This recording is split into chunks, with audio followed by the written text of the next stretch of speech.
আমাৰ এই পৰম্পৰা মানে আমাৰ বৰপেটা সত্ৰৰ প্ৰথম সত্ৰাধিকাৰ মথুৰা দাস বুঢ়াতা তেখেতৰ আজি তিথি। তেখেতৰ তিথিত আমি প্ৰতি বছৰে বংশীগোপাল সত্ৰত আমি অনুষ্ঠান পৰিৱেশন কৰি আহিছোঁ মহাপুৰুষ মাধৱদেৱ ৰচিত অৰ্জুন ভঞ্জন নাট। সেই নাটখনি আমি প্ৰতি বছৰে কৰি আহিছোঁ। আমি নাজানো কেতিয়াৰ পৰা আৰম্ভ হৈছিলে, কিন্তু আমি জন্ম হোৱাৰ পৰা আমি জানিবৰ পৰা গম পাইছোঁ যে আমাৰ ইয়াত এখনি নাট হয় অৰ্জুন ভঞ্জন, আমি দধিমথন ভাওনা বুলি কওঁ। সেইখন আমি পৰিৱেশন কৰিলোঁ। বহুত উখল মাখল পৰিৱেশ।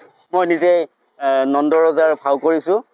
কিন্তু আমি একত্ৰিত হৈ যি ভাওনাৰ আজি আমি কৰিছোঁ, আমাৰ যিটো একতাৰ দোল, এইটো আমাৰ সঁচাই শলাগ ল'বলগীয়া।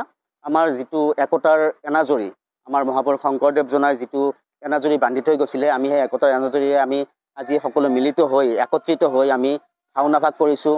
আমি বহুত আনন্দিত, আমি বহুত উৎফুল্লিত। মানে ভাওনা বুলি ক'বলৈ গ'লে উজনিতহে ভাওনা হয়, কিন্তু উজনিৰ পৰা নামনিলৈ আমি ব্যাপক প্ৰচাৰ হিচাপে এইটো অৰ্জুন ভঞ্জন নাটখন আমি প্ৰতি বছৰে কৰি আহিছোঁ।